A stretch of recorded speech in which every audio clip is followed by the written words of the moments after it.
안녕하세요. 저널리즘 토크쇼 제이입니다. 오늘 제이에서는 이른바 종부세 폭탄론을 반복하는 언론의 행태를 돌아보려고 합니다. 그리고 제이픽에서는 형제복지원 피해 생존자 33명의 목소리를 담은 부산일보의 기획보도 살아남은 형제들의 의미를 짚어보는 시간 마련했습니다. 먼저 오늘 함께하실 분들 소개해드립니다. 비평 끝판왕 강유정 강남대 한영문화콘텐츠학과 교수입니다. 안녕하세요. 강유정입니다. 타협 없는 비평가 임자은 변호사 나왔습니다. 안녕하세요. 임자은입니다. 팟캐스트 황태자 최욱 씨 함께합니다. 네, 안녕하십니까. 최욱입니다. 네, 그리고 함께 말씀 나눠주실 경제 저널리즘 전문가를 모셨습니다. 세명대 저널리즘 스쿨 이봉수 교수입니다. 안녕하세요. 이봉수 인사드립니다. 네.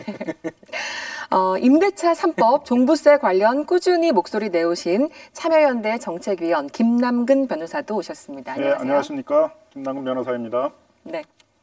오늘도 핵심을 찌르는 비평 기대하겠습니다. 이 방송은 KBS 1TV, 마이케이, 웨브, 유튜브 그리고 페이스북을 통해서도 보내드리고 있습니다.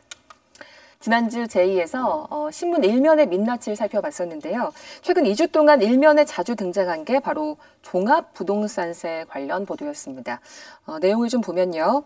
1주택자도 2배, 공포의 종부세 폭탄, 종부세 폭탄 고지서가 날아왔다. 눈덩이 종부세, 11월의 악몽. 이렇게 듣기만 해도 좀 무시무시한 헤드라인이 등장을 했습니다. 어떻게들 보셨습니까?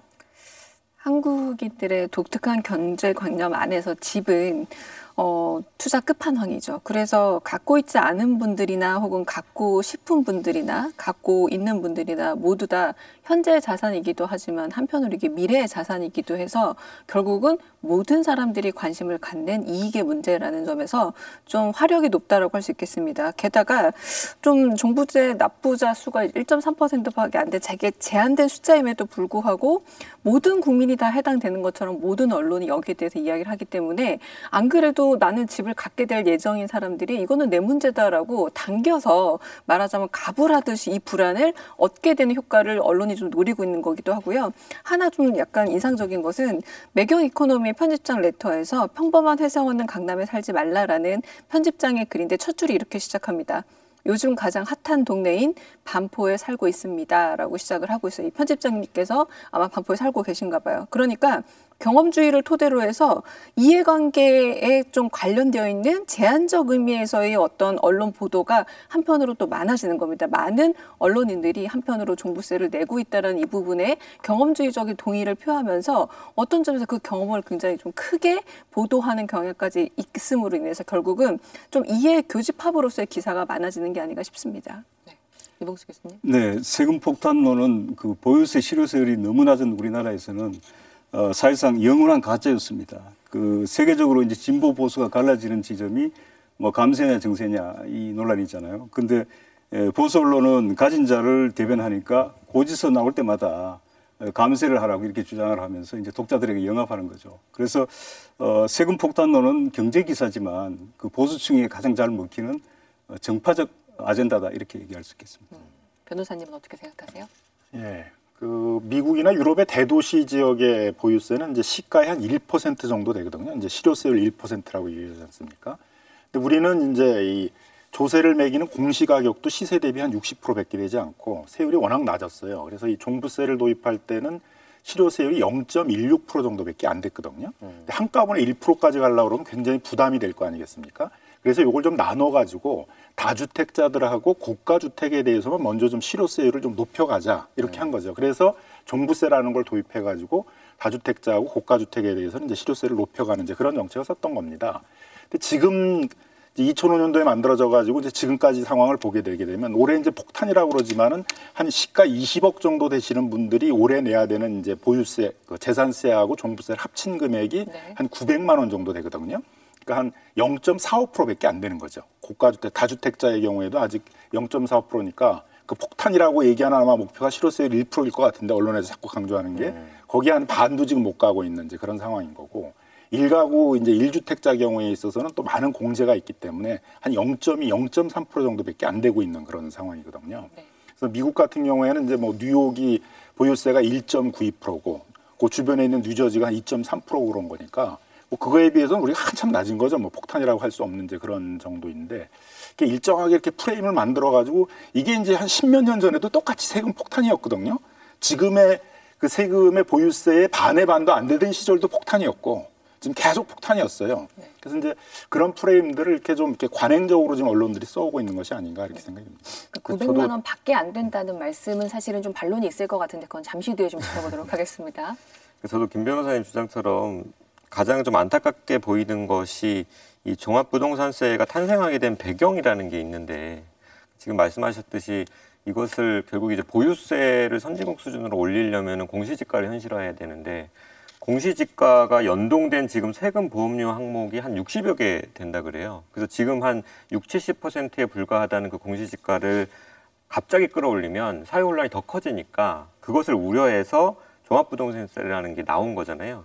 그럼 언론은 그러한 배경이랑 맥락을 안고 평가를 해야 하는데 그런 것이 다 거세된 채, 제거된 채 그냥 폭탄이다라는 프레임만 지금 씌우고 있다는 생각이 듭니다. 최욱 씨, 이게 폭탄이 말로만 폭탄이 아니라 정말 이미지로도 많이 나오고 있죠. 대단합니다. 사실 뭐 세금 많이 내서 기분 좋을 사람은 없으니까 이런 이제 공포심을 마구 자극하는 기사가 있는데요. 11월 26일자 조선일보입니다. 지금처럼 집값 오르면 5년 뒤 서울 모든 아파트 종부세 폭탄이라는 기사인데 이 기사를 보면은 폭탄, 실제 폭탄 그림입니다. 폭탄 그림을 집채만하게 배치를 해놨어요. 요거 기사 읽는 동안에 진짜 터질 것 같아요. 그리고 불도 붙어 있네요. 와, 이거는 정말 어떻게 이렇게 그림을 크게 붙여놨는지 모르겠네요. 지금은 저렇게 생긴 폭탄이 없죠. 이게 임진왜란 때 쓰던 진천에 폭탄이었어요. 아, 그래요?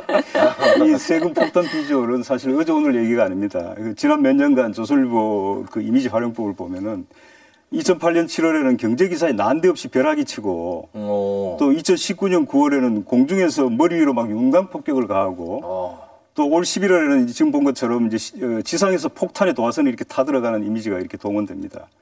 기사의 파급 효과는 이미지가 좌우한다는 걸 잘 알고 있는 거죠. 시각적 요소를 동원해서 강력하게 아젠다 세팅을 하고 있는 겁니다. 네. 그런데 사실 이게 폭탄이냐 아니냐 이런 거를 좀 느끼는 사람들마다 다르게 받아들일 수도 있을 것 같은데 임정은 변호사 어떻게 생각하세요? 그러니까 종부세라는 특정한 세금이 폭탄이 되는 과정에는 분명히 언론사나 기자의 관점이나 해석이 개입되기 마련인 거죠. 문제는 그 기사 안에 그러한 관점과 해석이 같이 제공되고 있느냐 결국 그건 것 같아요. 그러니까 종부세를 고지당한 입장에서 폭탄 맞았다고 생각하는 사람이 있을 수는 있다고 봅니다. 가령 나의 부동산 자산 가치가 전 국민의 한 1.3% 안에 들지만 그 자산 규모나 월 소득 등을 따져 보더라도 연 몇백이나 뭐 향후 몇천까지 될 수 있다라고 알려진 그 세금이 지나치다라고 생각하는 사람들이 있을 수 있습니다. 그럼 그러한 사람들의 어떤 분노나 공포에 공감을 하는 기자가 있다면 기사 안에 그들의 어쩌면 그 딱한 처지를 잘 녹아내서 기사를 읽는 독자로 하여금 거기에 공감하도록 만들어야 한다라는 거죠. 그런데 기사 내용을 보면 그러한 처지들이 자세히 설명되고 있느냐? 그렇지는 않아요. 그러니까 그 지금 폭탄이라고 느낄 수 있는 그 종부세 고지 대상자들이 자산 가치가 얼마고 월소득이 얼마고 시세가 얼마고 이런 것들이 설명이 된 채 그들의 처지에 대한 어떤 공감을 구하지는 않는다. 제 생각에는 언론은 종부세를 폭탄으로 바라보는 일부 부유층이나 혹은 자신들의 관점을 독자들로 하여금 동의를 구한다기보다는 계속 주입을 하고 있다 이런 생각이 드는 거죠. 네. 이게 참여정부 시절부터 탄생했던 보수 언론의 주력 상품 내지는 성공 상품 중 하나입니다. 그게 바로 세금 폭탄인데 당연히 조세 저항이라는 말처럼 세금을 기분 좋게 내는 경우는 그렇게 많지는 않죠. 이제 그 어떤 보편적인 감성에 기대서 결국 폭탄, 벌금, 징벌, 강탈 이 용어들이 여기다 하나 더 보태서 하우스 블루라는 말까지 언론이 지금 새로 신조어로 만들어내고 있거든요.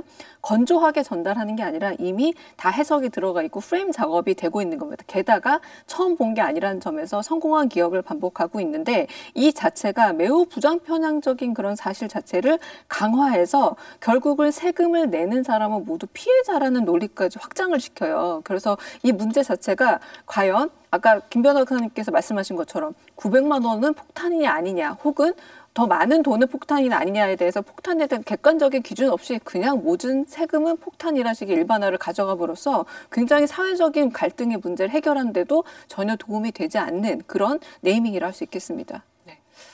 이 기사들을 좀 살펴보면 하나같이 국세청 보도자료를 인용한 것으로 보입니다. 서울 집주인 6명 가운데 1명이 종부세 폭탄을 맞는다. 서울시 공동주택 가운데 10% 이상이 부과 대상이다.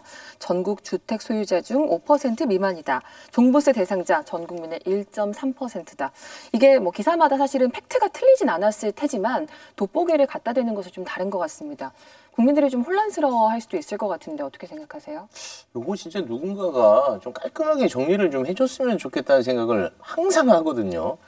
사실 종부세 기사를 보면 저에게도 마치 해당되는 세금처럼 느껴진단 말이죠. 참고로 저는 해당 없습니까? 임차인입니다. 네. 그래서 요거를 이 자리를 빌려서 팩트 체크를 깔끔하게 좀 해주시면 어떨까 싶어요.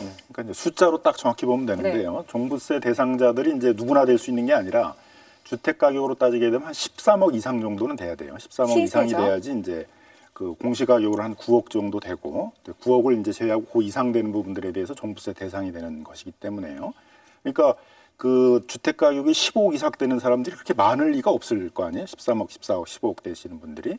그래서 전국에서 한 66만 명 정도가 이제 종부세 대상입니다, 올해. 그 중에서 다주택자가 한 37만 명 돼요. 그리고 종부세의 대부분의 액수가 이 다주택자들이 내는 게 80%예요. 그리고 한 20% 정도가 이제 한 18% 정도가 이제 1가구 1주택자 중에 고가주택을 가지신 분이 내는 거죠. 그러니까 그 세금을 많이 내시는 분들은 이제 이 세금이 타겟으로 하고 있는 주로 다주택자들이 대부분 내고 있다는 거죠.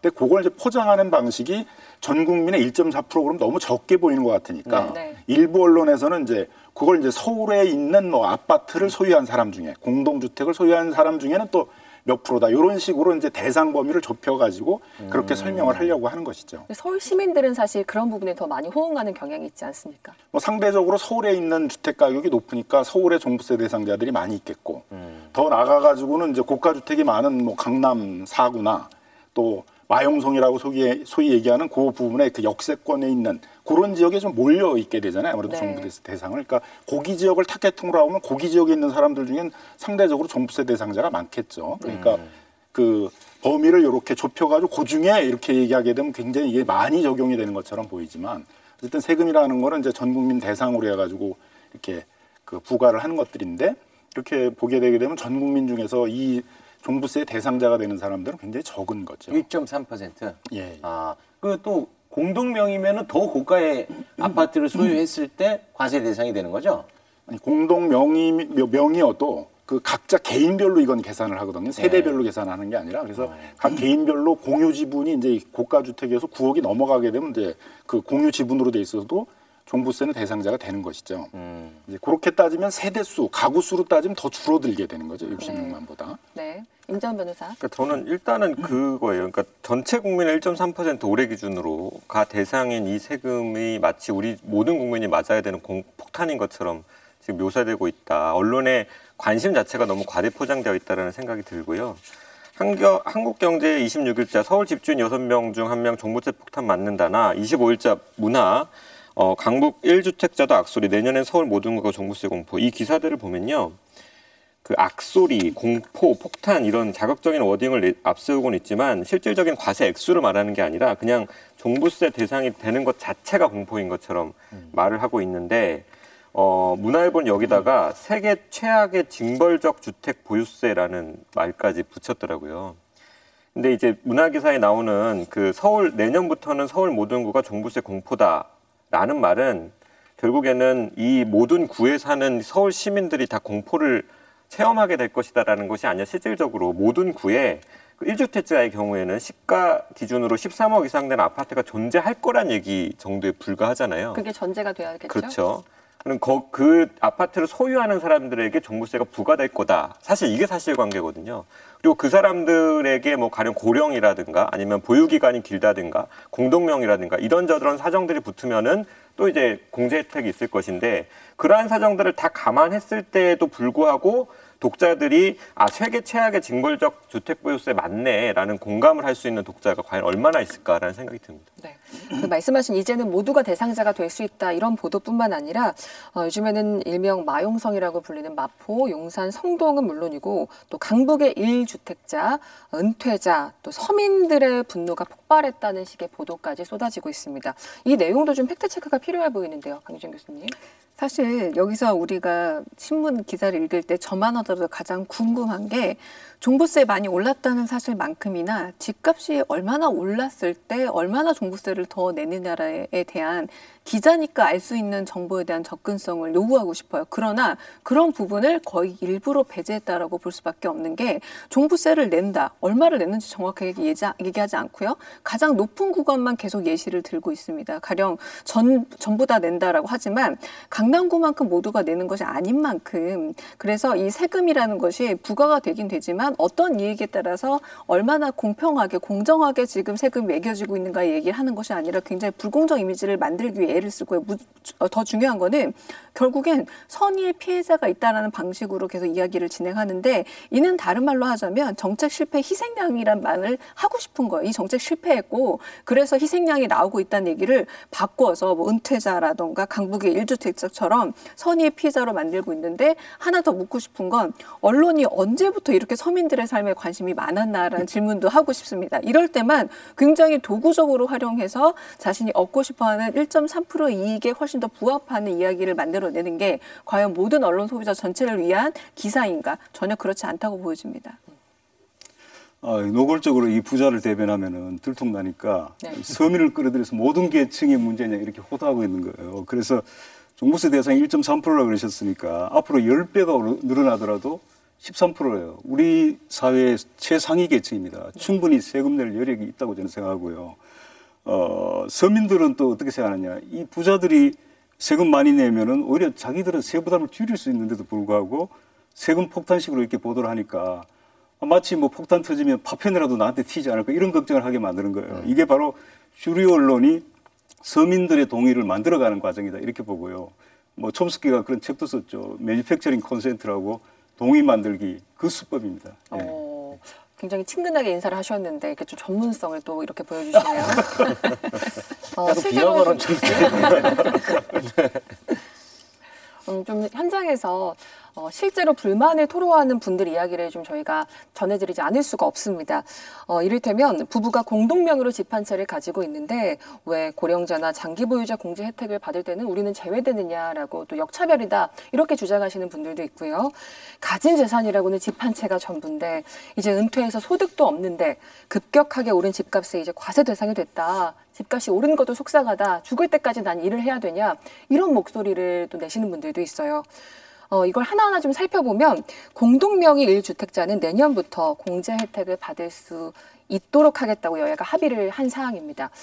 그런데 은퇴한 1주택자 같은 경우에는 앞으로 어떻게 하면 좋을지 좀 대안이나 해결책 같은 부분은 저희가 찾아보기가 힘들거든요. 종부세에 비판적인 언론들이 주로 이제 많이 드는 계층들이 이제 강남에 오래 살고 계시는 은퇴를 해서 소득은 없는 집값은 비싼 이제 이런 분들을 이제 타겟팅으로 하면서 이분들이 억울하게 세금을 많이 내게 됐다. 이제 이런 얘기들을 뭐 이 종부세 처음 만들 때부터 이제 해왔습니다.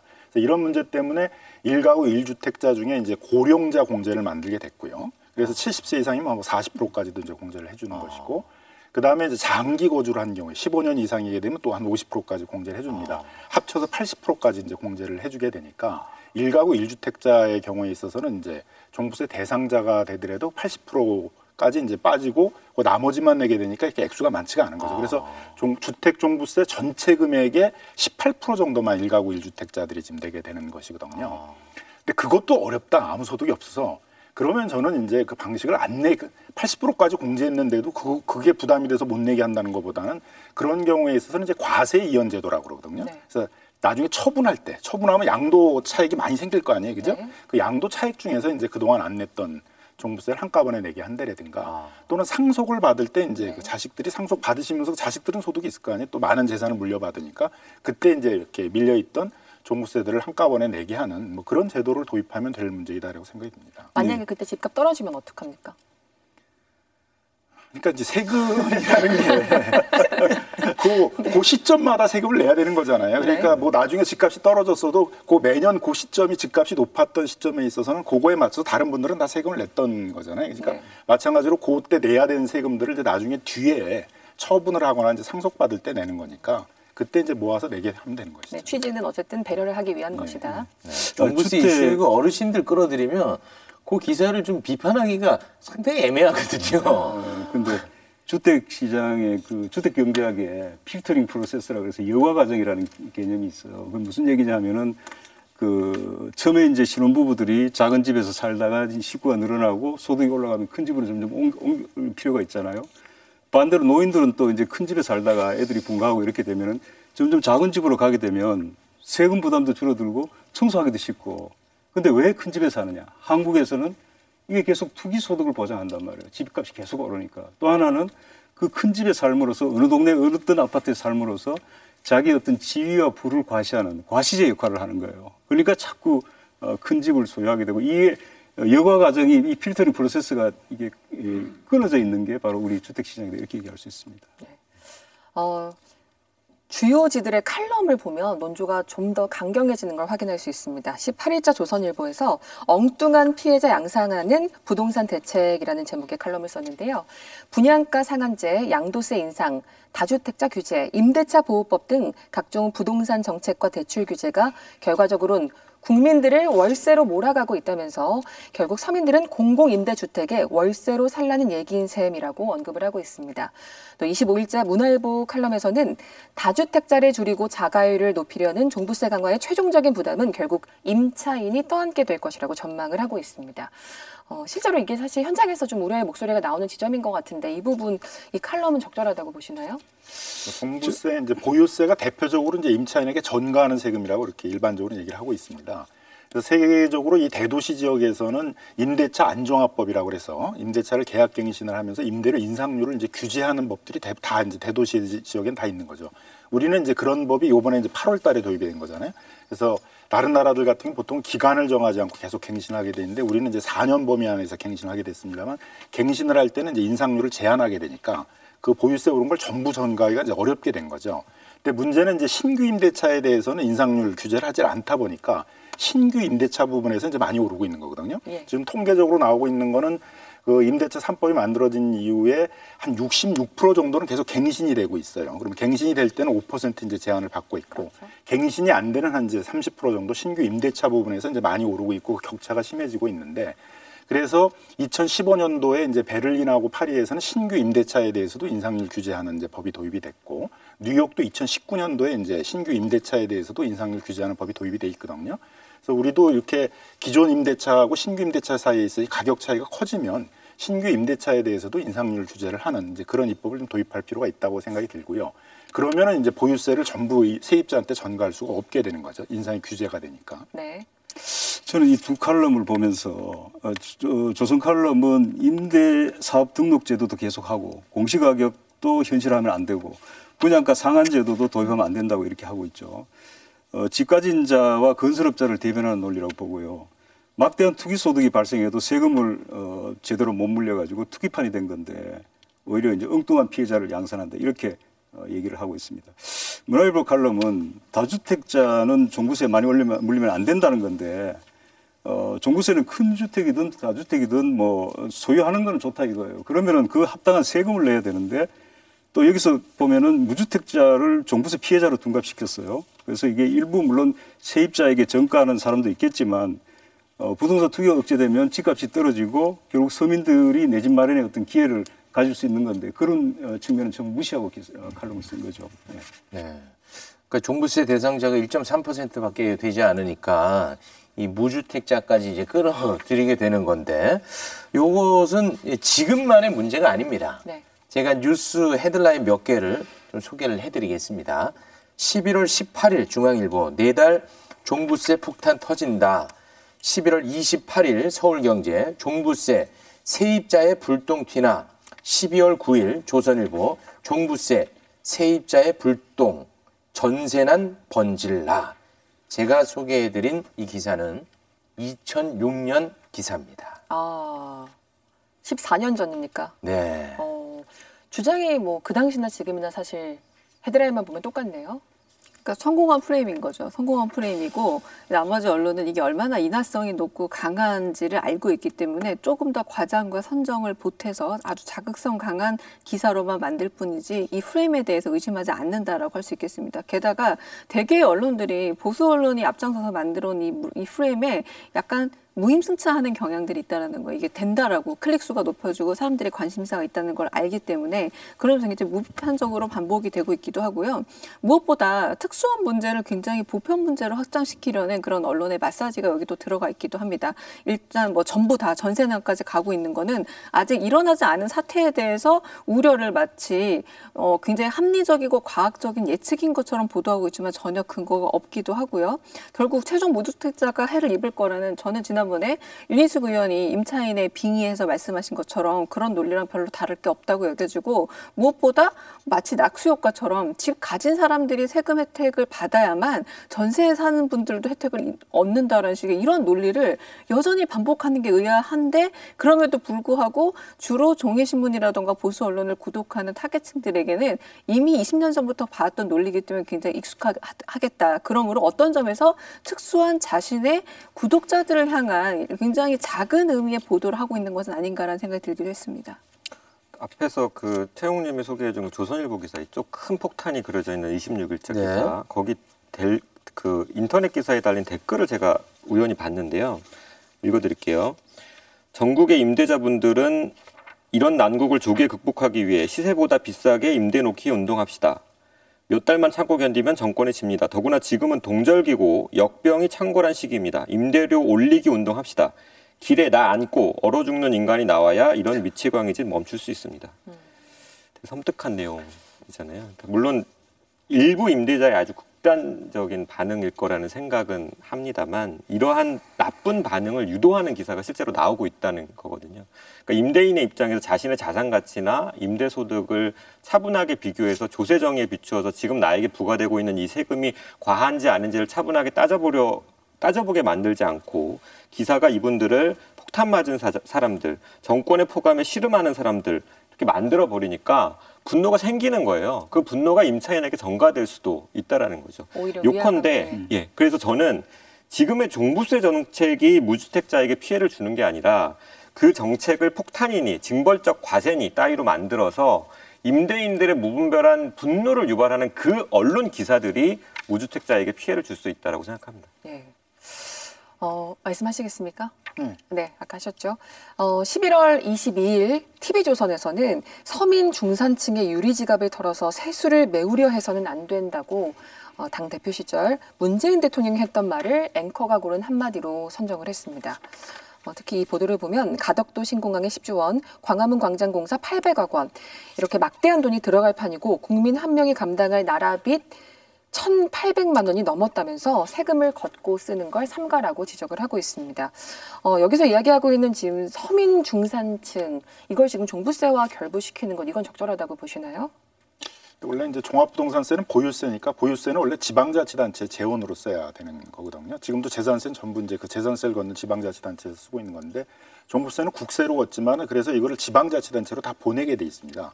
근데 다만 이제 그 자기 기본적인 재정이 부족해가지고 자기 기본적인 재정을 가지고는 이제 정상적인 재정을 운영하지 못하는 그런 낙후된 지방자치단체에 보내게 돼 있는 거거든요. 그러니까 상대적으로 서울 지역에서 많이 걷어가지고 그걸 뭐 전라남도라든가 전라북도라든가 이런 좀 그 재정이 좀 부족한 지방자치단체에 보내는 방식으로서 지역 균형 발전을 위해서 사용하도록 이렇게 돼 있는 거죠. 그러니까 이 종부세를 가지고 뭐 가덕도 공항에 쓰고 뭐 이렇게 어디 개발 사업에 쓰고 이런 건 전혀 이 종부세를 어느 용도에 쓰고 있는지에 대해서는 살펴보지 않고 하는 그런 보도 내용인 것이죠. 그럼 팩트가 틀린 거네요? 그렇습니다.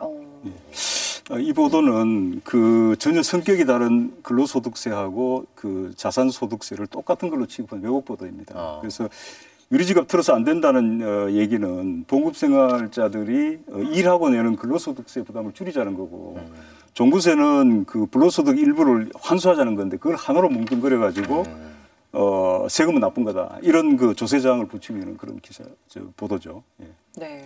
그러니까 보수 언론들이 그리고 종합편성 채널이 비판적 권력 감시로서 지금 뭔가 비판을 하고 있다는 생각이 안 들고 가끔 제가 그런 것에 대해서 비판을 하면 어떤 분들은 굉장히 정파적이고 편파적으로 느끼는 모양인데 제가 먼저 말씀드리고 싶은 내용은 뭐냐면 그렇다면 어떤 정책은 잘했고 어떤 정책은 잘못됐다라고 어떤 이 일종의 온도차라든가 명암차가 있어야 되는데 보수 언론이나 이렇게 종합편성 채널은 모든 것이 다 잘못된 겁니다. 뭐 코로나부터 시작해서 뭐 경제 정책, 뭐 의료 정책 모든 게 잘못됐다 보니까 이것 역시도 굉장히 한편으로는 발을 좀 접질린 듯한 어떤 상황을 연출했는데 가령 뭐 2만 원 통신비 지원 같은 경우는 코로나로 인한 이제 경기 위축에서 서민 경제를 도와주려 했던 거 전혀 관계 없는 얘기라는 거죠. 그리고 신공항 계획도 아직은 실행 전이기도 하고 이것과 전혀 무관한 사업임에도 불구하고 일단 문정권에서 하고 있는 모든 정책은 다 망했고 다 실패했어라는 이미지 위에다가 이걸 얹어서 가고 싶으니까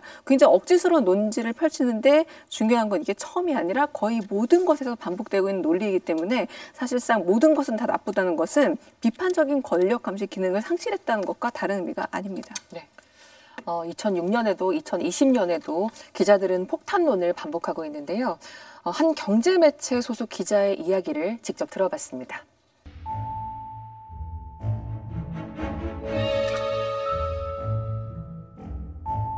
아침 회의 끝나고 나면 그 방향이 쭉 정해져서 나와요. 뭐 5개면 5개, 6개면 6개 이런 식으로. 주로 뭐 얼마나 늘었다. 사람의 연명이 늘었고 액수가 얼마나 늘었다? 뭐 이런 식으로 매경, 한경, 조중까지는 안 가요. 조선, 경제. 이 3개 정도의 조간 기사들을 상당히 많은 비중으로 참고하거든요. 그래서 이런 큰 기사를 쓰면 쓸수록 거기 톤에 많이 따라가요. 아침에 회의가 끝나고 나면 그런 표현이 적힌 지시가 와요. 그게 그냥 그대로 그냥 기사가 되는 거예요. 게이트키핑이나 이런 과정은 없나요? 역으로 오히려 그런 표현을 쓰지 않으면 게이트키핑에서 추가되죠. 그런 단어를 쓰지 않았는데 데스킹 과정에서 추가되는 경우들이 있다라는 말까지 했습니다. 왜 그렇게 폭탄론을 반복하는지 좀 드러나는 것 같은데요. 어떻게 들으셨나요? 요 이제 비슷한 내용을 KBS의 경제통으로 알려진 김원장 기자가 SNS에 글을 올린 게 있습니다. 잠깐 좀 소개를 해드릴게요. 종부세를 어떻게든 과장해야 하는 기자들의 흔한 매뉴얼이라는 글인데 기사를 3개 써야 하고 제목은 더 3개 뽑아야 하니 연봉 1억 직장인 연봉 절반을 종부세로 낼 지경 이런 프레임이 등장한다라고 지적을 하고 있는데요. 보통은 이제 기사의 내용을 제목으로 뽑아 쓰는데 종부세 관련해서는 기사 제목을 먼저 강렬하게 뽑고 내용을 기사 제목에 맞추다 보니 기자들이 상상력을 발휘해야 한다고 꼬집고 있습니다. 네. 그러니까 결국은 기자들이 정보를 직접 취재하거나 분석하는 게 아니라 일단 프레임 안에서 정보를 취합한 채 소위 그 정보를 마사지하는 방법을 여기 노출이 돼버린 거예요. 최근에 저널리즘 원칙 가운데 가장 중요한 것 중 하나가 이제 투명성이라는 개념이죠. 이제 저널리즘의 기본 원칙이라는 책에도 등장하는 용어인데 결국 거기서 2가지를 얘기하거든요. 직접 취재했는가 그리고 자기 해석이 더 크다면 해석이 더 크다라는 걸 기사에 노출해야 된다라는 겁니다. 그런데 이 기자의 그 인터뷰라던가 김원장 기자의 말을 보자면 일부러 원하는 프레임을 강화하기 위해서 투명성에 커튼을 쳐고 있다라는 겁니다. 안 보이도록.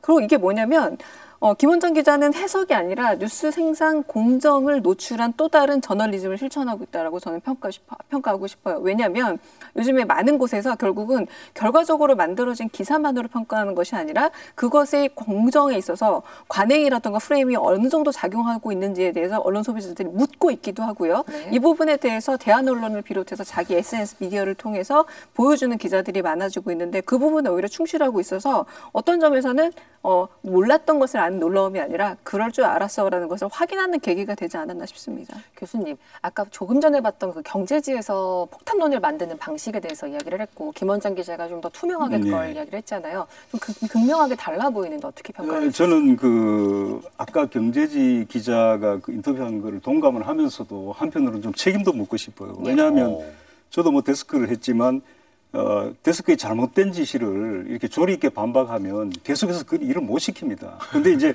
대충 보면 기자들이 뭐 시키는 대로 이 조직 규범에 쉽게 순응을 하고 사실 하향식 톱다운이 아니라 상향식 버텀업으로 이렇게 이제 아이템이 올라가면은 왜곡이 안 되죠. 근데 이제 요즘은 뭐 아이템이 오히려 그냥 왜곡된 아이템을 기자들이 발제를 하고 이렇게 데스크에 영합하는 이런 경우도 많다고 그래요. 네. 지금 언론학교 운영하고 계시잖아요. 예. 정말 솔직하게 어떤 예. 방식을 가르치십니까? 저희는 뭐 제대로 가르치죠. 가르칠 뿐만 아니라 지금 220여 명이 나가 있는데 저희들이 교수들 그다음에 동료들이 다 감시를 해요. 그래서 아직까지는 기레기가 많이 나오고 있지는 않은 것 같습니다. 예. 11월 28일에 조선일보는 앞선 그 김원장 기자의 글을 반박하는 칼럼을 실었습니다. 제시했던 종부세의 숫자를 현실과 다르다면서 좀 비판을 했는데요. 그러면서 정권 쪽 급격한 최저임금 인상으로 사달이 난 것도 결국 남의 돈을 우습게 알았기 때문이다. 평생 땀 흘려서 돈 벌어 세금 내본 적 없는 이들이 정권을 잡고 요직을 차지하니 이런 일이 벌어진다라고 지적을 하기도 했습니다. 최욱 씨 어떻게 보십니까? 일단 뭐 기분이 조금 안 좋은 반박 칼럼인 것 같아요. 최저임금을 받고 일하는 사람들의 땀은 너무 좀 가벼이 생각하는 그런 글이 아닌가 그런 생각을 한번 가져봅니다. 네. 이 세금 걷는 거를 남의 돈 그 우습게 하는 것으로 착각하게 만드는 기사죠. 그러니까 저는 네. 이 김원장 기자의 글이 논의를 좀 확장시킬 수 있는 계기가 될 수 있었다라는 생각이 들거든요. 가령 이 글의 말미에 보면은 양도세에 대한 관심을 촉구하는 내용이 나옵니다. 근데 실제로 앞에서도 얘기를 했지만 고령의 은퇴자가 자신이 가지고 있던 강남 아파트가 갑자기 올라가지고 종부세를 맞게 되면 당장 소득이 없는 상황에서 수백만 원, 수천만 원을 내야 되니까 난처해질 수 있는 거거든요. 그럼 양도세 문제, 그러니까 처분이 자유롭게 이루어지도록 양도세 문제를 좀 해결해 준다든가 아니면 김 변호사님이 얘기했던 것처럼 이것을 나중에 이제 수익이 현실화됐을 때 낼 수 있도록 유예시켜 주는 제도. 그러니까 사실 이런 식으로 나아가야지 종부세와 관련된 논의가 확장될 수 있는 것이고 김원장 기자는 그러한 계기를 제공할 수 있는 그러니까 글이었다고 저는 보는데 조선일보의 이 칼럼은 확 닫아버린 거예요. 왜 쓸데없는 소리 하냐? 그냥 폭탄인지 아닌지 얘기 다시 하자. 이 세금이 지금 과한지 아닌지 이 사람들은 부자들한테 정부가 자기 부동산 정책 실패 떠넘기려고 세금 이렇게 부과하는 게 맞는지 아닌지 논의를 자꾸 뒤로 돌려버린다라는 생각이 드는 거죠. 만약 여기에 대해서 정말 불만을 가지고 있었다라면 김원장 기자가 제시한 사례에 반대되는 사례를 제시했어야 되는데 그렇지도 않단 말이죠. 네. 제가 한마디 보탠다면 이 보유과세가 사실은 좋은 과세예요. 그리고 이제 양도세는 거래를 동결시키는 그런 동결 효과가 있어요. 그래서 사실은 양도세는 낮추는 게 좋은데 지금은 워낙 양도 차익이 크니까 지금 이거는 현재 상황에서는 양도세도 함부로 깎아줘서는 안 된다. 이렇게 저는 생각을 합니다. 그러니까 이게 해결이 아니라 갈등의 지속을 원하는 언론의 속성을 보여주는 사례이기도 한데 저도 김원장 기자 마지막에 두 번째 첨언으로 보탠 거 내용이 뭐냐면 지금 말씀하신 내용이에요. 왜 양도세를 일시적으로 못 내리는지 취득세를 내리면 지방세가 얼마나 펑크 나는지 취득세를 내리고 보유세를 올리고 양도세 증가를 완화하는 방안은 없는지에 대해서 그 다음 문장 핵심입니다. 좀 전문가의 질문 좀 하자. 기자들이 이러쿵저러쿵 해석해가지고 프레임부터 제공하지 말고 이런 문제에 대해서 제대로 된 질문을 해서 제대로 된 답을 얻어서 그걸 기사화만 해도 양질의 정보가 되고 우리가 그 기사를 통해서 민주시민으로서 어떤 것을 결정하는 데 굉장히 도움이 되는 기사가 되는데 저는 가장 큰 문제가 이런 경제 보도 내지는 부동산 보도에 전문가 의견이 거의 없고 전문가가 해결해 줄 수 있는 질문이 없어서 김남근 변호사께서 말씀하신 그런 유예 제도나 이런 것에 대해서 제가 신문 보도에서 본 적이 없는 거예요. 하지만 분명히 얘기돼야 될 문제들을 왜 질문하지 않는가. 역시 기자들이 좀 게을러서 한편으로는 아까 말씀하신 것처럼 그냥 데스킹에 따라서 조금은 관행적으로 흘러가는 것이 너무 몸에 익어서가 아닌가라는 생각이 듭니다. 근데 질문하는 것도 사실은 자기 프레임에 딱 맞는 전문가한테 질문하는 거예요. 사실은 전문가를 동원해가지고 자기 프레임을 이렇게 세우는 거거든요. 그것도 사실 문제가 있는 거예요. 그래서 지금 언론학교에서는 악마의 속삭임을 가르치지 않으시는 겁니까? 절대 안 하고 계신 거죠? 이렇게 하면 클릭수가 많아집니다 하고 알려주지 않으시는 거죠? 예, 믿겠습니다. 김남근 변호사님은 지금 말씀하신 이런 기자들이 질문하지 않는다고 하셨잖아요. 그런 질문 실제로 좀 받으신 적이 있나요? 네, 뭐 많이 받고 있는 내용이죠. 그러니까 보통은 이제 그 부동산 조세의 기본 원칙은 보유세는 높이고 거래세는 낮추라는 거거든요. 그건 세계적인 현상이고, 근데 여기서의 거래세량은 우리의 취등록세 같은 걸 얘기하는 겁니다. 근데 양도소득세를 이제 주로 보수적인 경제학자들은 거래세에 포함을 시켜가지고 양도소득세를 낮추라고 그러는데, 양도소득세는 그야말로 소득세잖아요. 그리고 소득세법에 있어가지고 세율도 근로소득세나 사업소득세하고 똑같이 돼 있어요. 그러면 국민적 정서를 보게 되면 땀 흘려가지고 돈을 벌어가지고 근로소득이 생기면 그거에 대해서는 세금을 내는데 부동산을 팔아가지고 거기서 양도 차익이 생기면 누구는 걸 불로소득이라고도 그러고 뭐 개발이라고도 그러는데 그거에 대해서는 깎아줘야 된다, 세금을. 그러면은 이제 공감을 안 할 거 아니에요. 그럼 우리 근로소득도 깎아주고 그래야 되는 거 아니에요. 똑같은 소득세인데. 그러니까 양도소득세를 제가 보기에는 거래세 범주로만 보게 되게 되면 이게 조세 체계를 크게 흔들 수 있어서 그런 점에서 논쟁이 좀 많이 있는 지점이고요. 다만 이제 우리나라는 양도소득세에 대해서 이제 중과를 많이 하고 있죠. 근데 중과제도 같은 건 다른 나라에 이렇게 거의 없는 제도예요. 이제 그렇다 보니까 그 좀 시장이 안정되면 제가 보기엔 뭐 중과제도 같은 경우는 좀 해결을 해야 된다라고 생각을 하는데, 그런 점 때문에 또 이제 내년 6월까지 팔면은 중과는 하지 않겠다. 그러니까 일정 정도의 또 탈출구는 열어주는 거죠.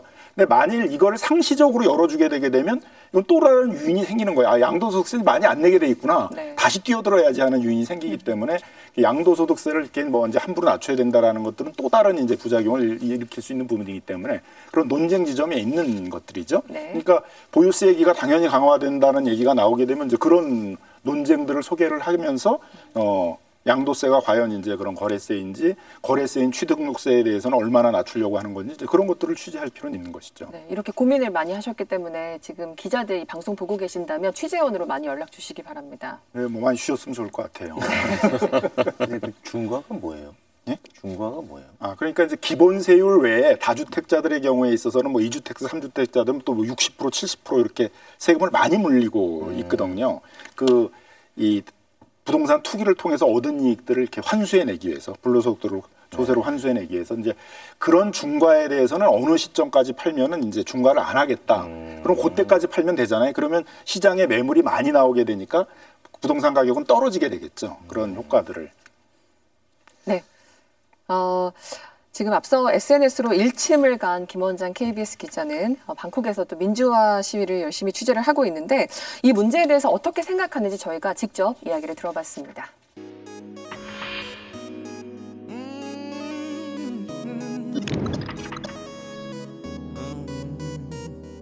어느 정도의 패턴이 있습니다.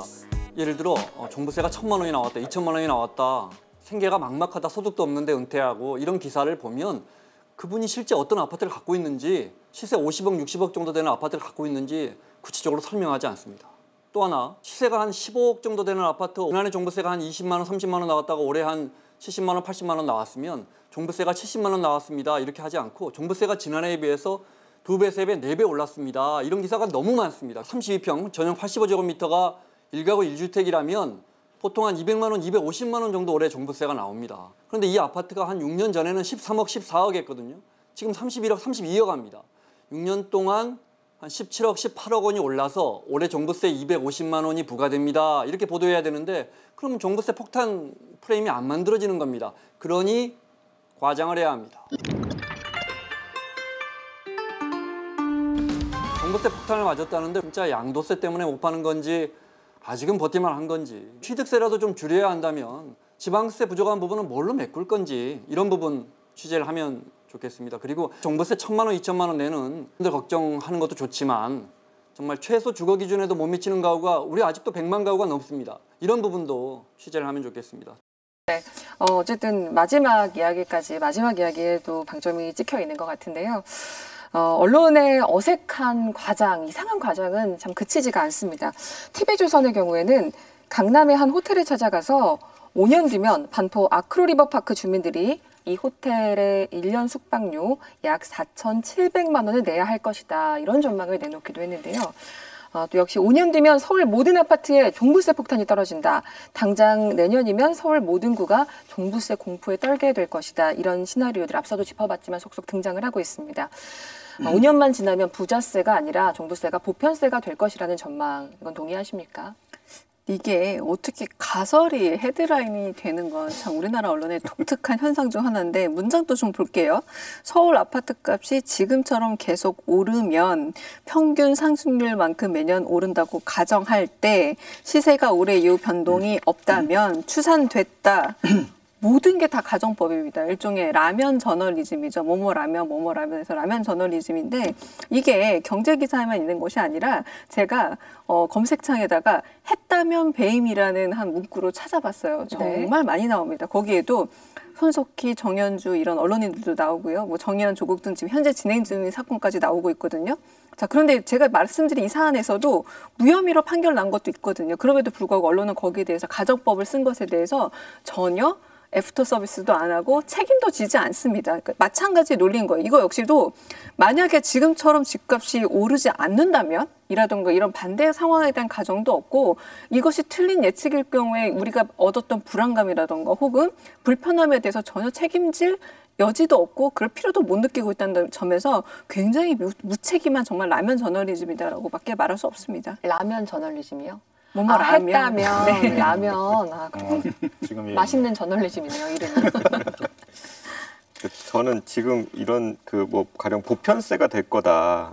우리 모두가 이 공포에 떨게 된다. 이런 전망은 부동산을 통해서 나의 자산을 드라마틱하게 증식해 볼래?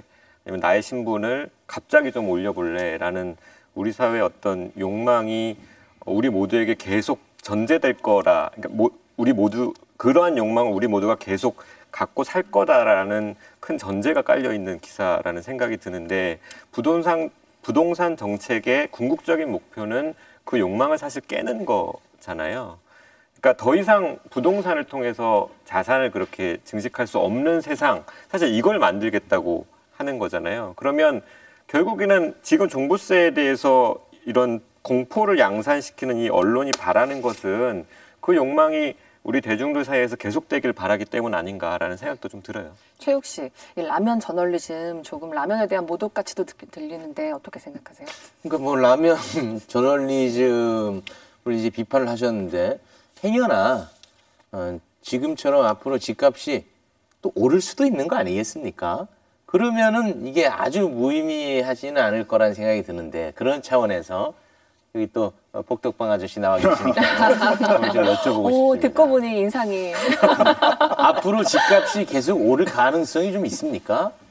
이제 보통은 뭐 집값은 무한히 오르는 게 아니라 소득하고 일정 정도 이제 연계가 돼 있는 거죠. 소득이 일정 정도 뒷받침되지 않으면 이제 무한히 오를 수가 없잖아요. 왜냐하면 사는 사람들이 아무리 빚을 얻어도 기본적으로는 자기 소득으로 어느 정도 자금을 마련해야 되니까요. 근데 보통 유엔에 있는 주거기구주들이 얘기하는 게 연소득 대비 한 3배에서 4배 정도가 적정 가격이라고 얘기를 합니다.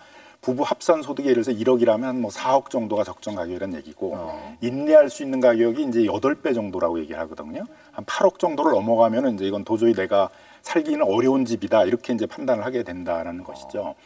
지금까지 이제 최근에 있어 집값이 많이 오르는 건 이제 초저금리 때문인 거잖아요. 우리 역사상 이렇게 금리가 낮아본 적이 없고 하다 보니까 이제 초저금리 상황 속에서 옛날에는 이제 막 1억, 2억만 하더라도 상당히 부담됐던 이자 부담이 지금 뭐 3억, 4억을 빌려도 옛날에 1억 빌린 것만큼의 이자 부담도 안 되는 상황이다 보니까 돈을 많이 빌려서 집을 사니까 이제 생기는 그런 현상인 것이죠. 근데 이런 상황이 계속될까? 이런 초저금리라는 것들이 앞으로 10년 동안 계속된다는 걸 전제로 분석한다는 건 너무도 좀 이상한 분석이잖아요.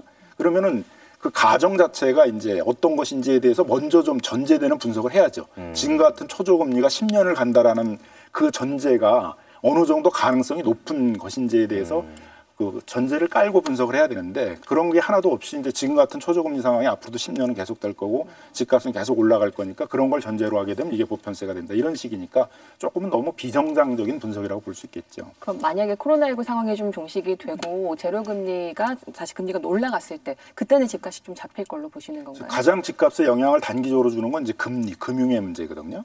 그러니까 일본이 이제 이런 압박이 심하다 보니까는 이제 90년대 초반에 이걸 잡으려고 한 해의 금리를 2.5배 올리는 적이 있었단 말이에요. 그때 이제 집값이 완전히 급락하게 된 거잖아요. 뭐 30%, 50% 급락하게 되니까 이제 그런 걸 겪었듯이 그래서 그런 역사적 교훈이 있기 때문에 금리를 한꺼번에 그렇게 막 올리는 정책은 못할 거예요. 그래서 급락을 시키는 경착륙시키는 정책은 하진 못하겠지만 어느 정도 금리가 위기가 가게 되게 되면 올릴 수밖에 없게 될 테니까 그렇게 되게 되면 이제 집값을 이렇게 좀 연착륙시키는 네. 그런 정책이 이제 불가피하게 나오게 되겠죠. 예. 다음으로 넘어가겠습니다.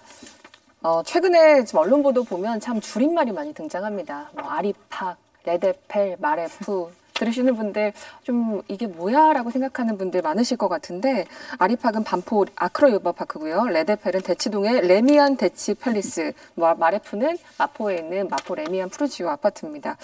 언론에서는 이런 좀 주요 단지들의 유독 집중을 하면서 종부세가 얼마나 오르는지 일일이 계산을 해서 보도를 하고 있는데 이 내용은 좀 어떨까요? 최욱 씨 보셨습니까? 네, 언론이 거의 뭐 개인 세무사 역할을 해주는 것 같은데 사실 그 작년보다 종부세가 오른 것은 세율이 변한 게 아니잖아요, 그죠? 세율은 이제 내년부터 적용이 그러니까 되는 거죠. 세율이 변한 게 아니고 이 공시 가격이 현실화되면서 조금 올랐고 그리고 집값이 올랐기 때문인데 이 언론을 보면 집값 오른 얘기를 안 해요. 그래도 이제 머니투데이에서는 이제 집값 오른 부분을 또 짚어주고 있습니다. 11월 27일 머니투데이 아리팍 33평 시세 2억 7천 오를 때 종부세 212만 원 인상됐다. 네. 이게 참 어떻게 보면 집값이 올랐다는 걸 당연히 쓸 거라고 생각을 하셨을 텐데 저희가 찾아봤습니다. 좀 검색을 다 해서 좀 일일이 찾아봤는데 최근 일주일 동안 종부세를 언급한 총 65건의 기사 가운데 종부세와 집값이 얼마나 올랐는지 함께 언급한 기사 총 8건이었습니다.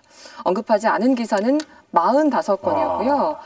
관련 없는 기사는 12건이었습니다. 이런 결과는 조금 사실 실제로 보니까 더 의아하게 느껴지거든요.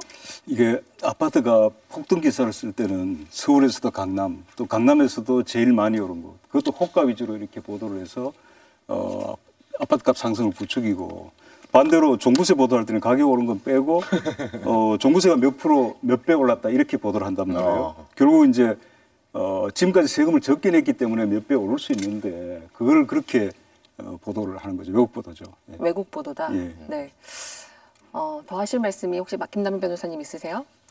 그러니까 이제 그 종부세를 그 정부가 정책을 잘못해서 집값을 올려놓고서는 또 종부세를 걷냐 이제 이런 식의 이제 비판도 많이 있는 것 같아요. 근데 정부가 집값을 올렸다 이제 이런 것도 제가 보기에는 이제 상당히 원인과 결과를 이렇게 좀 뒤집어 놓고 얘기하는 게 아닌가 생각이 들어요. 집값이 오르는 건 이제 이런 초저금리 때문인 건데 그건 우리만이 아니라 전 세계적인 현상이에요.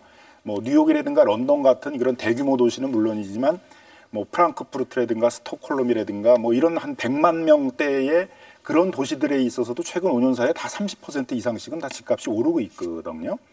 그러니까 이런 초저금리 상황 속에서 이제 어떻게 보면 정부가 좀 더 적극적인 대처를 했어야 되는데 뭐 예를 들면 문재인 정부에서 임대사업자 등록제라는 것들을 뭐 활성화시키겠다 그러면서 다주택자에게 임대사업자 등록만 하면 뭐 종부세도 면제해주고 양도소득세도 면제해주고 그러다 보니까 투기 세력들이 임대사업자 등록을 해가지고 이제 왕창 집을 사재기 하는 바람에 이제 집값이 오르는 이런 실정들도 있었죠.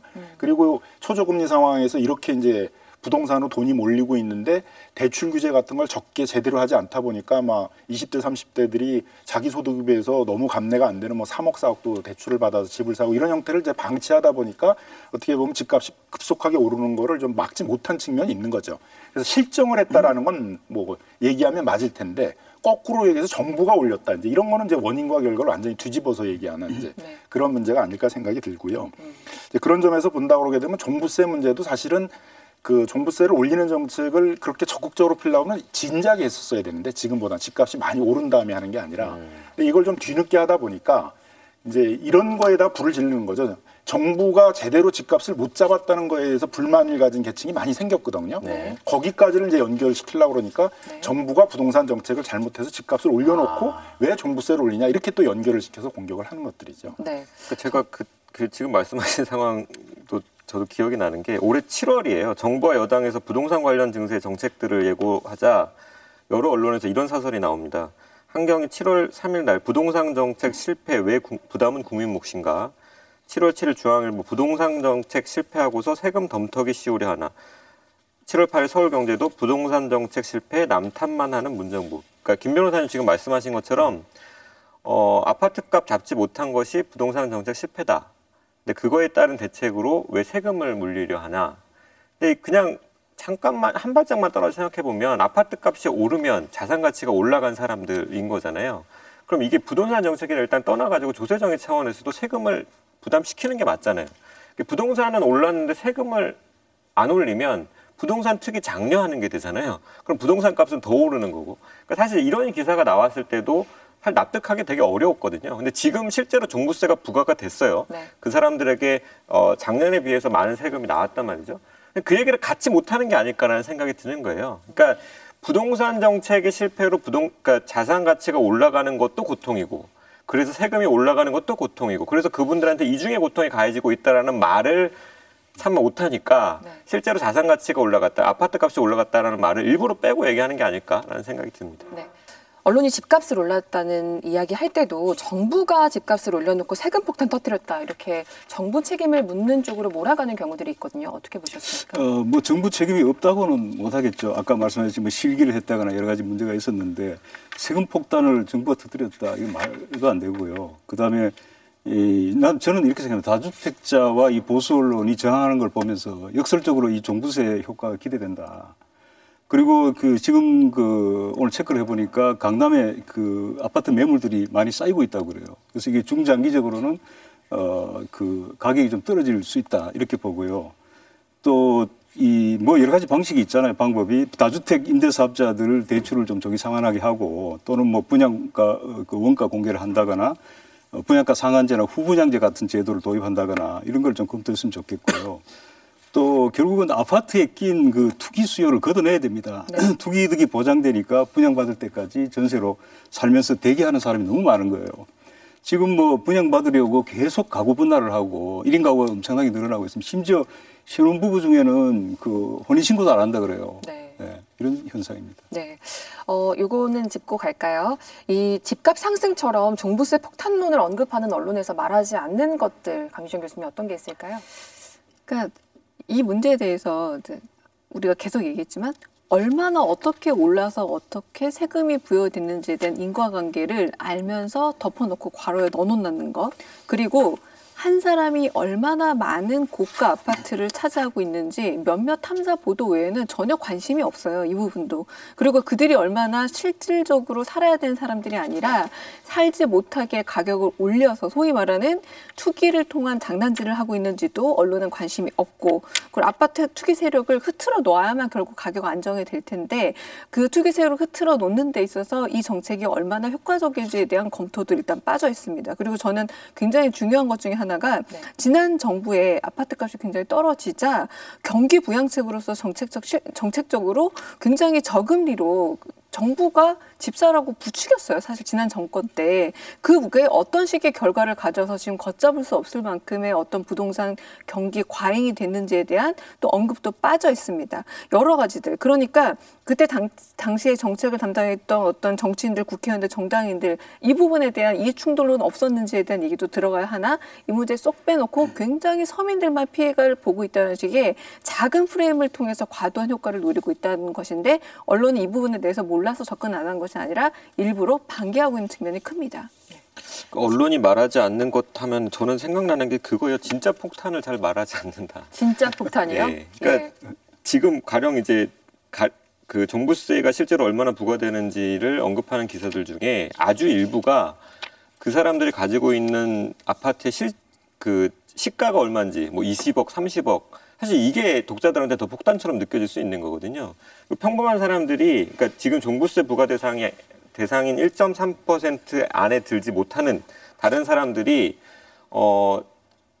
그냥 직장 근처에서 집 알아보려고 부동산 중개인 찾아갔을 때 듣는 전세가, 매매가 그게 정말 폭탄처럼 느껴지는 경우가 많잖아요. 네. 그러니까 저도 이사할 때마다 부동산 중개업 찾아가면 예전에는 그냥 호기심에 물어봤어요. 저 아파트 얼마예요? 근데 요즘에는 못 물어보겠어요. 상처받을까 봐, 자괴감 받을까 봐. 그러니까 보통 이제 10억 이상으로 넘어가니까. 그리고 청년들이 서울에서 뭐 공부를 하거나 일하는 청년들이 요즘에 월세 구하려고 해도 수십만 원을 부담해야 되잖아요. 이런 것들이 정말 부동산과 관련해서 우리 모두에게 알려져야 되고 언론이 관심을 가져야 되는 폭탄이다라는 생각이 들어요. 근데 요 두 가지를 제가 보기에는 이제 연결을 시키려고 그러는데 하나는 이제 서민들은 집값이 오른 게 불만인 거예요. 네. 그렇죠. 서민들이 종부세를 내지는 않아요. 네. 근데 종부세를 내는 사람들은 집값으로 오는 건 좋은데 세금이 내는 게 불만이에요. 두 개의 불만은 전혀 다른 불만인데 두 가지를 자꾸 연결을 시켜서 정부가 집값을 올려놓고 세금 물린다 마치 그 두 가지 불만이 같은 불만인 것처럼 지금 얘기를 하고 있잖아요. 그러니까 언론은 그 두 가지를 잘 구분을 해서 집값이 많이 오른 거에 대한 또 책임도 묻고 정부에 또 비판도 하고 그런 불만을 대변해 주려고도 해야 되고 그다음에 또 집값이 오른 거에 대해서 비례해가지고 세금을 내는 거에 대해서는 또 해야 되는 거죠. 그런데 그걸 자꾸 연결시켜가지고 집값 오른 거에 대한 불만과 세금 내는 불만이 같은 불만인 것처럼 이렇게 호도를 하면 안 된다고 생각이 듭니다. 그럼 언론이 정말 귀 기울여야 할 대중은 누구일까요? 종부세 폭탄을 언급하는 기사는 넘쳐나는데 종부세를 내지 않는 98.7% 그 국민들의 목소리를 조명한 기사는 잘 눈에 띄지 않습니다. 그래서 제가 SNS나 기사에 달린 댓글들을 좀 찾아봤습니다. 하필 집 두 채라 종부세 폭탄 맞게 됐다는 사람들 소식을 들었다. 집문서만 주면 내가 종부세 내줄 수 있을 것 같다. 또 종부세를 내야 하는 부동산을 소유하고 있다면 아주 기쁜 마음으로 내겠다. 또 이렇게 반응하는 분들 많더라고요. 네, 저도 기사에 달린 댓글 좀 하나를 소개를 해드리겠습니다. 언론들아, 니들이 걱정해야 하는 건 폐지 줍는 노인들이지 강남에 집 두 채라 종부세 걱정하는 노인들이 아니다. 이런 식의 쓴소리들이 굉장히 많았습니다만 방송에서 소개할 수 있는 거는 이 정도 수준입니다. 네. 그 부동산 세금 관련해서 이슈가 될 때마다 항상 많이 회자되는 그 민중의 소리 인터뷰 기사가 있습니다. 예전에 2018년에 나온 건데요. 최은영 한국도시연구소 소장이 했던 말인데 청년들은 방 한 칸에 살면서도 매달 50만 원씩 1년에 600만 원을 월세로 내고 있는데 30억 부동산 가진 사람 종부세가 그것보다 적으면 안 되는 것 아니냐. 근데 이게 2018년이거든요.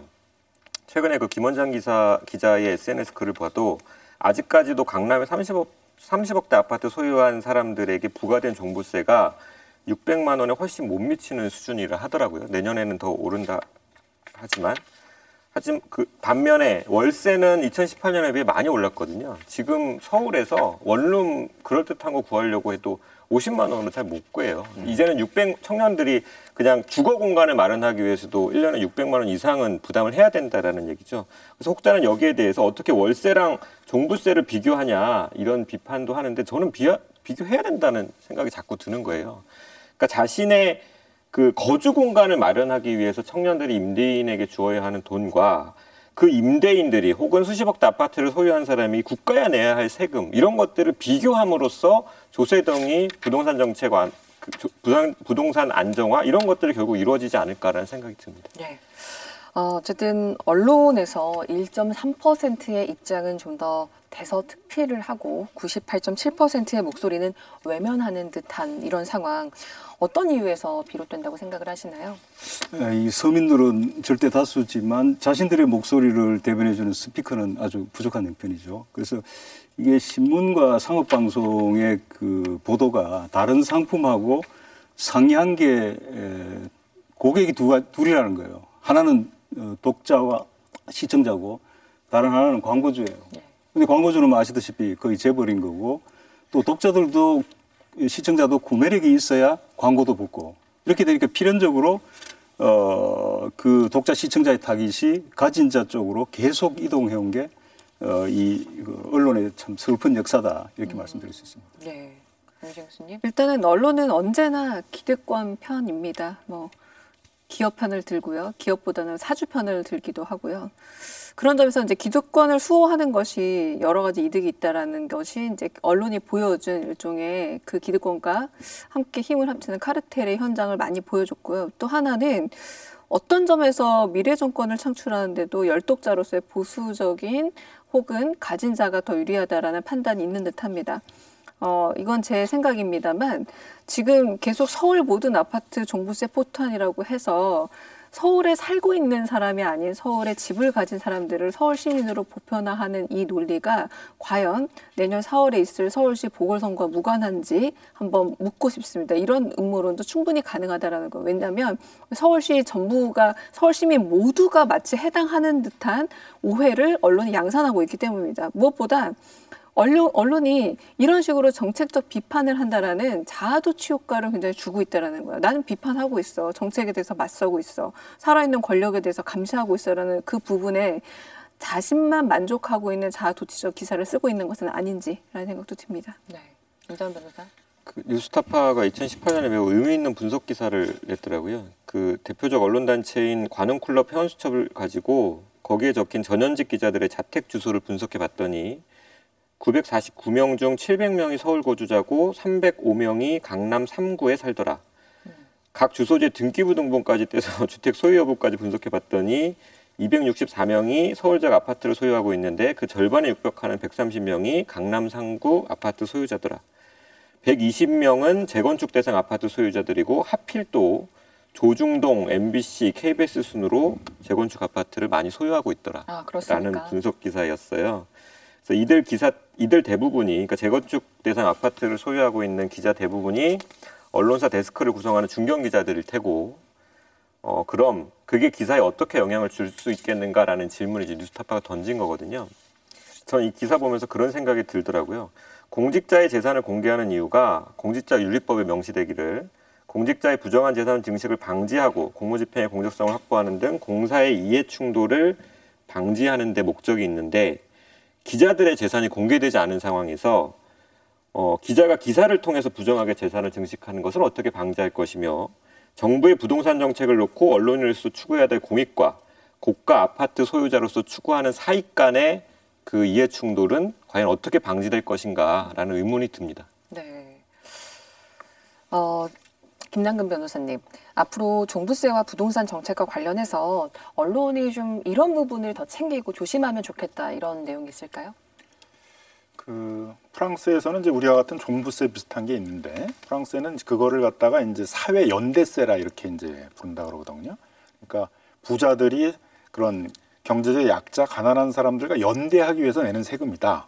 그러니까 그건 그 세금을 내는 사람한테 칭찬도 되는 것이고 세금을 내는 사람도 자부심을 가지고 올 수 있는 그런 얘기잖아요.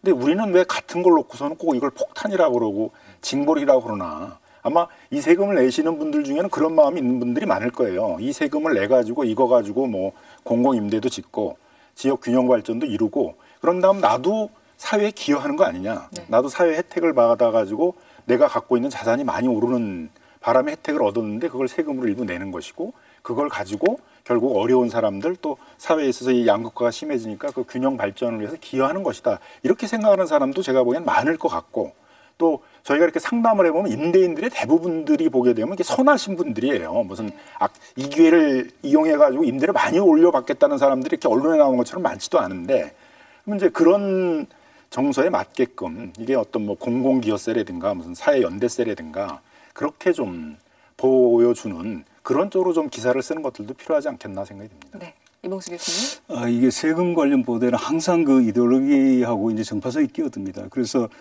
경제 기사라서 뭐 경제적으로 접근할 것 같지만 훨씬 정파적인 게 경제 관련 기사라는 거고요. 사회문 그 사건 기사는 비교적 그 선악이 분명합니다. 그런데 경제 기사는 선택의 문제를 다루기 때문에 성장이냐 분배냐, 증세냐 감세냐, 규제 완화냐 규제 강화냐 이런 식으로 이제 쟁점이 되거든요. 근데 이 언론이 추구하는 가치 중심으로 보도하는 건 좋은데 그걸 왜곡하는 거예요. 정파성이 끼어들어서 그래서는 안 되는 거고요. 정부를 비판하는데 전 국민 관심사인 부동산보다 더 좋은 분야는 없으니까 계속 왜곡 보도가 양산되는 이런 상황입니다. 네, 임자원 변호사님. 저는 어느덧 우리 사회가 그 대단한 부자가 되기 위해서가 아니라 정말 단란하게 소박하게 살기 위해서라도 서울에 집 한 채는 있어야 돼라고 사람들이 인식하는 세상이 돼버린 것 같아요. 가끔 이제 그런 기사 나오죠. 유치원에서 요즘 애들이 전세거지 월세거지라면서 친구들 놀린다고. 네. 그러면 우리 사회는 그런 말을 듣게 될 아이들의 상처를 보살피고 자존감을 지켜주기 위해서 노력을 해야 되는데 가끔 언론을 보면은 그런 부모가 되지 않는 법을 가르치는 거예요. 그러니까 우리 아이가 전세거지 월세거지라는 놀림을 받지 않고 우리도 다 아파트를 갖게 만드는 법을 언론이 가르치려 든단 말이죠. 그러니까 저는 이것은 우리 사회가 다 같이 망가지는 길이라는 생각이 자꾸 드는 거예요. 그러니까 집은 사는 것이 아니라 사는 곳이다. 설령 평생 집 한 채를 갖지 못하더라도 누구나 인간답게 살 수 있다라는 세상을 지향은 해야 되지 않겠느냐. 부동산 정책에 대해서 여러 가지 다양한 관점이 있을 수 있다 하더라도 적어도 언론이 바라보는 곳은 같아야 되지 않겠는가라는 생각이 듭니다. 네. 어쨌든 뭐 종부세 폭탄론이 아니라 이게 선악의 문제도 또 자아도취로 바라볼 문제가 아니라 좀 더 지혜롭게 많은 기사가 좀 나오기를 하는 바람입니다. 김남근 변호사는 여기까지 듣겠습니다. 네, 잘 들었습니다. 감사합니다.